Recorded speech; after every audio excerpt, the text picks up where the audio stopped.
कानपुर का औषधि विभाग दवा माफियाओं के ऊपर पूरी तरीके से हावी हो रहा है और हावी इसलिए भी होना चाहिए क्योंकि चिकित्सा ही डिपेंड करती है कि समाज की को जो मूलभूत आवश्यकताएं हैं उसमें दवा एक बहुत बड़ा रोल अदा करती है। हमारे साथ बात करने के लिए ड्रग इंस्पेक्टर कानपुर रेखा सचान जी हैं। रेखा जी, कल जो आप लोगों ने एक ऑपरेशन के तहत एक को ट्रेस आउट किया है, वो उसके बारे में कुछ बताइए। कल जन सुनवाई में जिलाधिकारी महोदय के पास एक शिकायत आई थी। इसमें ये बताया गया कि ओम मेडिकल स्टोर मसवानपुर और कामतगिरी मेडिकल स्टोर मसवानपुर में नशीली दवाओं का काम किया जा रहा है। सर ने डीएम सर ने डायरेक्शन दिया कि जाके इस पे देखो क्या है। ओम मेडिकल देखा गया, वो तो ठीक पाया गया, पर कामतगिरी मेडिकल स्टोर में नशे का काम था और काफी बड़ी मात्रा में वो कर रहा था। उसके अलावा कॉमन दवाएं नहीं थी उसके यहाँ, सिर्फ एक ही काम था। कौन सी मेडिसिन उसके यहाँ जो थी नशीली पाई गई आप? उसमें फेनिरामिन मैलिएट जो कि एलर्जी के लिए इस्तेमाल होता है इंजेक्शन, वो था। उसके 15 डिब्बे थे, एक बॉक्स में 20 वायल आती हैं, 15 उसने रख रखे थे।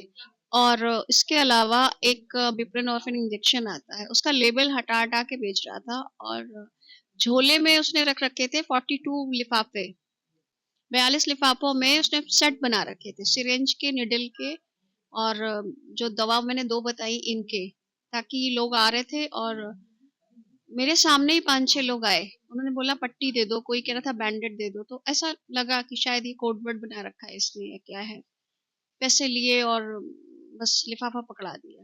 अच्छा, ये जो दवाएं जो पकड़ी गई हैं, इसको अब आपका आगे की कार्रवाई इसके लिए क्या है?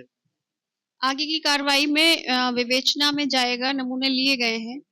पहले एक दवा में तो लेबल नहीं है, वो संदिग्धता के आधार पे लिया है। कंफर्म हो जाए कि हाँ यही है, और इनसे सेल परचेज का भी ब्यौरा हमने मांगा है। विवेचना होगी पूरी, उसके बाद फिर मुकदमा दाखिल होगा। पहले भी कई, अभी जैसे बनाना रोड में एक टेक आउट किया था आप लोगों ने एक मेडिकल स्टोर में, उसमें क्या हाँ, वो विवेचना लगभग लगभग पूरी होने को है। मुकदमा मुकदमा वगैरह कायम कब तक होगा? मेरे ख्याल से आगामी 2 महीने में हो जाना चाहिए। हाँ। एक बड़ा समय लग जाता है आप लोगों को ट्रेस आउट करने और उसको लीगल फॉर्म में लाने के लिए।